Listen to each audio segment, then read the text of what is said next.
Le Farifoni Wati, c'est comme le point de départ et aussi le point culminant chaque année des programmes de l'association. On commence l'année par le Farifoni Wati et de là découlent toutes les activités et ensuite on se retrouve pour ce temps fort. Il y a le programme d'entraînement régulier du danseur et plusieurs danseurs qui ont participé à ces entraînements sont représentés ici au Farifoni en tant que danseurs dans des laboratoires. Certains danseurs qui participent aux ERD encadrent aussi les cours pour les enfants et viennent proposer le travail qu'ils ont fait pendant l'année. L'objectif général même de Farifoni, c'est la création et la diffusion d'œuvres d'art originales en danse ici au Mali. Et également, on favorise le dialogue, le partage et la rencontre entre les cultures. Mais également, on favorise l'accès aux arts vivants.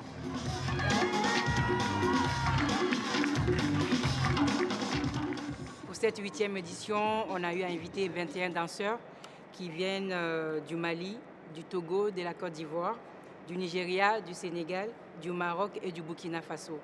Nous avons aussi invité 3 chorégraphes, un chorégraphe malien, Lassina Koné, un chorégraphe qui nous vient de la Côte d'Ivoire, France, Abdoulaye Konaté, et également un chorégraphe tunisien, Selim Ben Safia. It's my first time participating in Farifoni Wati, and it's been a beautiful experience being here and having the opportunity to exchange with other dancers across the continent.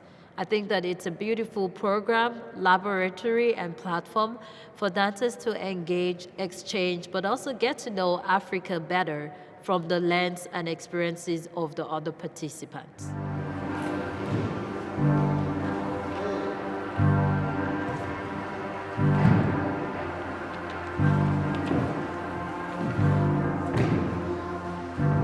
L'énergie que dégageait ce projet était intéressante. Alors, l'énergie qui à la fois permet à ces jeunes talentueux danseurs qui quittent un peu de partout en Afrique et qui essayent de rencontrer un chorégraphe et ce chorégraphe-là qui essaie aussi de lui partager son univers. Et là, j'avais trouvé intéressant parce que pour moi, la notion de transmission, la notion de création dans un challenge bien précis qui est de 2 semaines m'a beaucoup animé. J'étais déçu de ne pas avoir pu venir il y a quelques années. L'idée de rencontrer des danseurs du continent, des danseurs différents, avec des nouvelles d'autres gestuelles, des danseurs qui viennent de partout du continent africain, c'est une chance qu'on a rarement.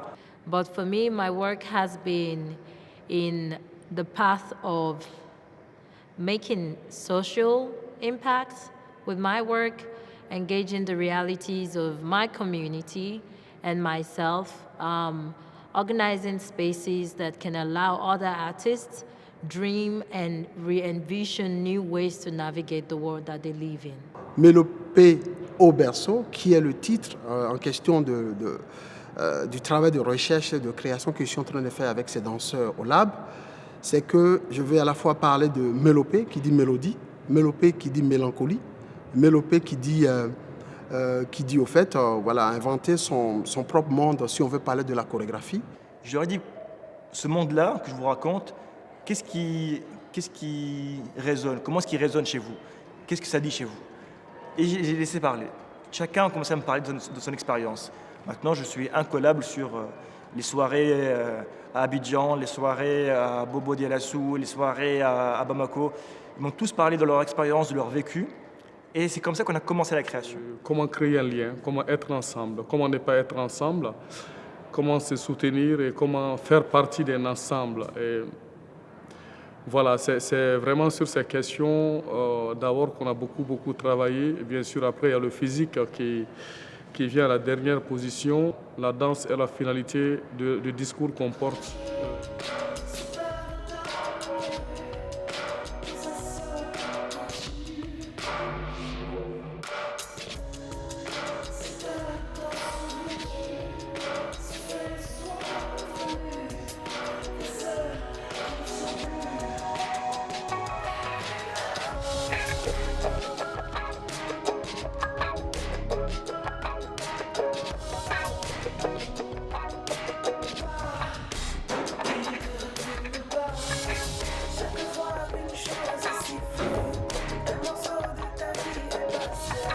J'ai eu le plaisir d'en voir plusieurs et chacun a eu sa particularité.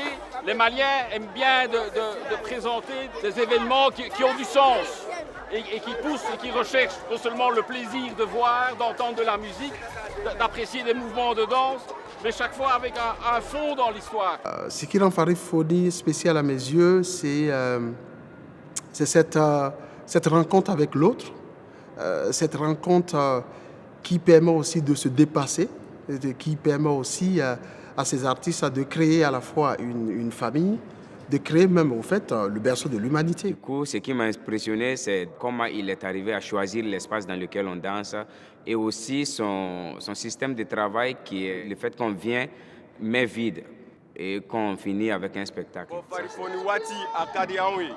Parce que depuis bite wa ayana jenu bi anga sida la depuis anga do depuis pas ça na dam na ta an yɛrɛ tɛ bɔ an ka so dan fɛ mais ni festival kɔni daminɛna ne ni ka denmisɛnninw an bɛɛ bɛ na san o san an bɛ na la parce que an yɛrɛ bɛ to an ka so kɔnɔ yen nɔ ni nin tɛ an tɛ bɔ tantɔ yɛrɛ ka n'an jɔ festival kɛnɛ kan.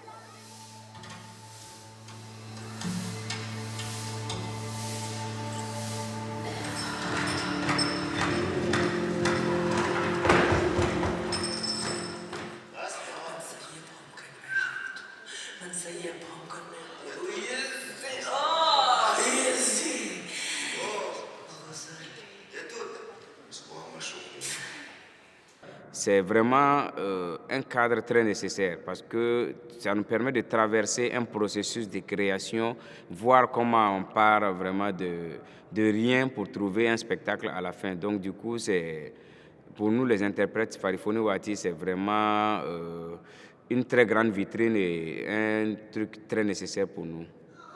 C'est possible de recommander Farifoni Wati à mes proches, à mes camarades. C'était un festival vraiment rare et très très émotif. Pour moi, l'étape d'après serait, dans un monde idéal, l'étape de la tournée. Il y a une rencontre avec les danseurs et le chorégraphe, un travail ensemble. Une fois que le projet est terminé, quelle est la suite? Comment faire vivre ce laboratoire qu'on a conçu ensemble, qu'on a créé, cette pièce, qu'on va présenter pour la première fois au festival? Quelle est la suite de cette œuvre? Et j'espère qu'on pourra, dans les années suivantes, inviter les laboratoires du Farifoni Wati à venir au Festival de Carthage, à venir au Festival des premières chorégraphiques que je porte au sein d'El Bedil, et pouvoir justement créer une opportunité pour les danseurs pour qu'ils puissent eux aussi par la suite voyager et aller à la rencontre de publics différents.